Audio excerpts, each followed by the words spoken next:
আলহামদুলিল্লাহ এই প্রথম আমার বার্থডে পালন করা হলো এবং পুরো ফ্যামিলি মিলে সেলিব্রেশন করলাম এবং কেক কাটা হলো, চিকেনের তরকারি রান্না করা হচ্ছে, ঝাল পোলাও রান্না করা হচ্ছে এবং এই প্রথম আমার বার্থডে সেলিব্রেশন করছি পুরো ফ্যামিলি মিলে। আনন্দটাই অন্যরকম ছিল। সবাই দোয়া করবেন আল্লাহ তাআলা সকলকে সুস্থতা রাখুক, অসুস্থতা দূর করে এবং সবাইকে দিনের পথে চলার তৌফিক দান করুক। শুভ জুম্মা মুবারক।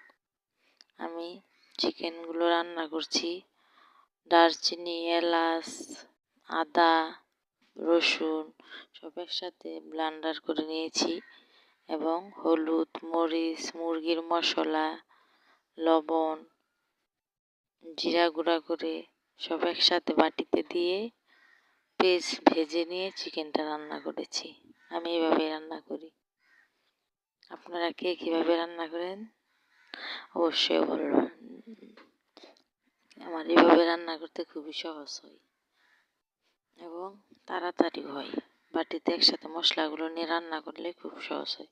পেস্টগুলো বাদামি কালার করে নিয়ে তারপরে আমি মশলাগুলো দিয়ে সুন্দর করে পরে মশলাটা কষিয়ে নিয়ে সুন্দর করে পরে চিকেনগুলো দিয়ে সুন্দর করে কষিয়ে নিয়েছি ভালোভাবে।